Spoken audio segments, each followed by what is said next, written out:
प्रिय विद्यार्थियों, आज बीए प्रथम वर्ष प्रथम प्रश्न पत्र का नाथ साहित्य आपके सम्मुख प्रस्तुत कर रहा हूं।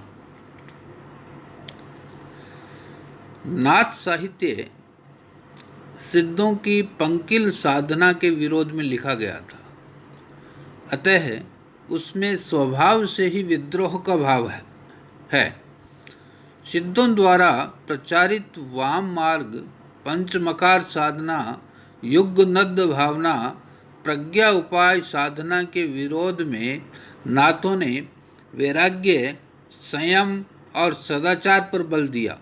सच्चे रूप में भारतीय धर्म साधना में नाथों का योगदान सिद्धों से कहीं अधिक है।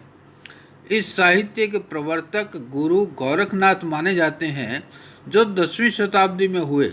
नाथों की संख्या 9 मानी गई है। इस साहित्य की कुछ प्रवृत्तियां हैं।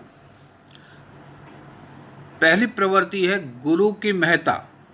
नाथों ने गुरु की संकल्पना भारतीय संस्कृति को दी। उनकी धारणा के अनुसार गुरु ही ज्ञान और मोक्ष का दाता है। जिस व्यक्ति ने गुरु नहीं बनाया, उससे मोक्ष की प्राप्ति संभव नहीं है। गुरु गोरखनाथ ने लिखा है, गुरु कीजे गहिला, निगुरा न रहिला, गुरु बिन ज्ञान न पाइला रे भाईला। दूसरी प्रवृत्ति है मन की शुद्धता पर बल। नाथपंथियों ने अपनी वाणी में मन की पवित्रता और सत्यनिष्ठा पर बल दिया है। उनके अनुसार ईश्वर की खोज में बाह्य साधनों की आवश्यकता नहीं, तीर्थ, व्रत, उपवास आदि सब ढोंग है। गोरखनाथ जी ने कहा, घर ही भीतर 68 तीरथ, कहा भ्रमे रे भाई। तीसरी प्रवृत्ति है हठ योग साधना। नाथों को की भारतीय मनीषा को सबसे बड़ी देन है हठ योग साधना। हठ योग साधना एक विशेष अर्थ रखती है। सिद्ध सिद्धांत पद्धति ग्रंथ के अनुसार है का अर्थ है सूर्य और ठे का अर्थ है चंद्र। इन दोनों में योग या समत्व ही हठ योग है। इस योग साधना में कुंडलिनी जागरण तथा षट चक्र भेदन का महत्वपूर्ण स्थान है। चौथी प्रवृत्ति है सहज मार्ग। सिद्धों के विरोध में नाथों ने सहज मार्ग का अवलंबन ग्रहण किया। उनकी दृष्टि में हंसना खेलना मना नहीं है, पर चित्त की दृढ़ता आवश्यक है। काम क्रोध में मन आसक्त न हो, चित्त में शिथिलता न हो, तो हंसने खेलने गाने बजाने वाले आदमी से भी नाथ जी प्रसन्न होते हैं। गुरु गोरखनाथ ने लिखा है, हंसीबा खेलीबा रहीबा रंग, काम क्रोध न करीबा संग, हंसीबा खेलीबा गाईबा गीत, दिड्ढ करी राखी आपनी चित। पांचवी प्रवृत्ति है कथनी और करनी में समानता। नाथों ने उसी मनुष्य को श्रेष्ठ माना जो अपनी कथनी और करनी में समानता रखते हैं। नाथों की यह प्रवृत्ति तत्कालीन लोकमानस में घर करती जा रही अनेक आचरणगत बुराइयों की ओर संकेत करती है, जिसको धर्म की आख्याता कहते कुछ और थे, जबकि कर्म में अत्यंत हीन थे। कहनी सुहेली रहनी दुहेली, कहनी रहनी बिन थोथी। छठी प्रवृत्ति है मध्यम मार्ग का प्रतिपादन। जहाँ सिद्ध साहित्य का प्रेरक धर्म बौद्ध धर्म मध्यम मार्ग का प्रतिपादन करके भी अपने अनुयायियों को वामाचार से नहीं बचा सका, वहीं नाथों ने अतिशय विरक्ति और अतिशय प्रवृत्ति दोनों के बीच से रास्ता निकाल लिया और संयमित जीवन जीने की प्रेरणा दी। गोरखनाथ ने कहा, धायन खाइबा भूखे न मारिबा, यूं बोला गोरखनाथ। सातवीं प्रवृत्ति है संयम। मन का वैराग्य नाथ पद प्राप्ति के लिए आवश्यक है। कंचन और कामिनी का निषेध इस साहित्य के लिए किया गया है। यथा धन जोबन की करे न आस, चित्त न राखे कामिनी पास। मुख्य रस कौन सा है इस साहित्य का? तो इस साहित्य के रस पर आचार्य हजारी प्रसाद द्विवेदी की टिप्पणी बहुत महत्वपूर्ण है। उन्होंने लिखा है, यह काव्य मानव रस से आप्लावित है।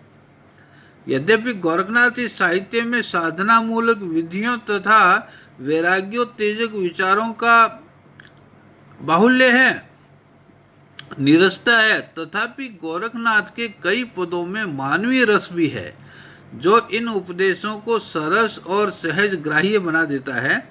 जैसे कथनी और करनी का भेद बताते हुए गोरखनाथ एक जगह कहते हैं, कहना आसान है पर करना कठिन है, करनी बिना कथनी एकदम थोथी है। तोता पढ़कर पंडित होता है पर बिल्ली एक झपट्टे में उसे समाप्त कर देती है। इसी प्रकार पंडित पोथी हाथ में लिए बैठा ही रहता है और माया उसे धर दबोचती है। गुड़ बिना खाए केवल मीठा कहने से कोई रस कैसे पाया जा सकता है? इस प्रकार की कलात्मक मानवीय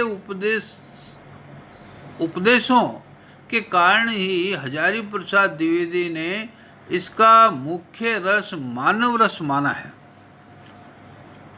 भाषा। नाथ साहित्य की भाषा खड़ी बोली हिंदी के निकट है। इस पर पंजाबीपन की छाप है तथा बंगला का भी प्रभाव है। जैसे गगन मंडल में ताली लागी, जोग पंथ है ऐसा। गोरखनाथ ने भी लिखा है, गुरु दयाल जो आज्ञा पाऊं। इस साहित्य में राजस्थानी शब्दों की भी बहुतायत मिलती है। जैसे निर्झर, झरना, अमीरस, पीवणा। यहाँ झरना और पीवणा राजस्थानी शब्द है। इस भाषा में लोकोक्तियों का भी पर्याप्त प्रयोग किया गया है। जैसे माया को छोड़कर दूर हो जाना चाहिए, इस भाव के लिए लिखा है, लंका छाड़ी पलंका जाइबा। लंका छाड़ी पलंका जाइबा। इसी प्रकार मन की स्वच्छता के लिए उन्होंने लिखा है, अवधू मन चंगा कठौती में गंगा। चेतावनी देते हुए वे कहते हैं, यह युग है कांटे की बाड़ी, देख देख पग धरना। इस प्रकार लोकोक्तियों का बहुत सुंदर प्रयोग नाथ कवियों ने किया है। प्रतीक विधान। नाथों ने सिद्धों द्वारा दिए गए प्रतीकों को ग्रहण किया और अपने नए प्रतीक भी प्रारंभ किए। कमल, त्रिवेणी घाट, बेली आदि हठयोग साधना से संबंधित प्रतीक है।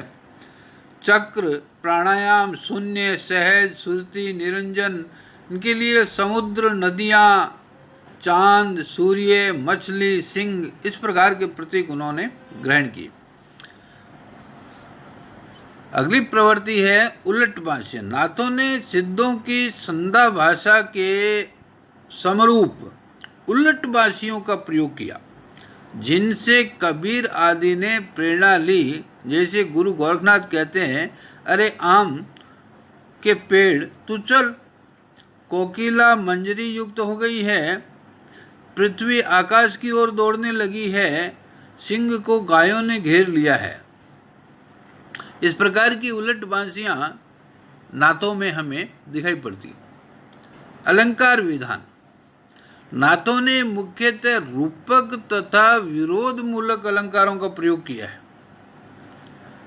सहज समाधि में वारुणी बांधने का रूपक द्रष्टव्य है।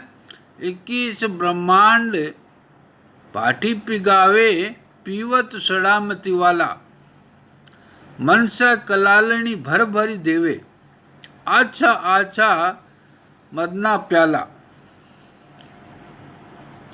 काव्य रूप नाथों ने साखी, शबदी, पद, दोहा, सोरठा, चौपाई आदि काव्य रूप प्रयुक्त किए। उन्होंने प्रश्नोत्तर शैली में दोहा चौपाई पद्धति का प्रयोग किया है, जो बहुत सुंदर है। नाथों का साहित्य नीरस और शुष्क है, किंतु उन्होंने इस साहित्य में सरसता लाने का भरपूर प्रयास किया है।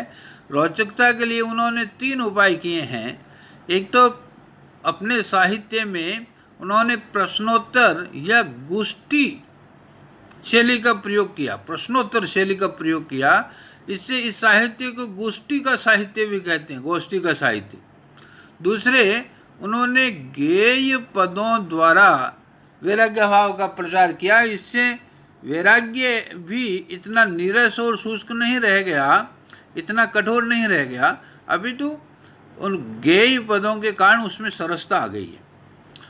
तीसरे, ऊपर ऊपर से भड़का देने वाली उलट बांसियों के द्वारा उन्होंने लोकचित्त में उत्सुकता बनाए रखी। इन 3 कारणों से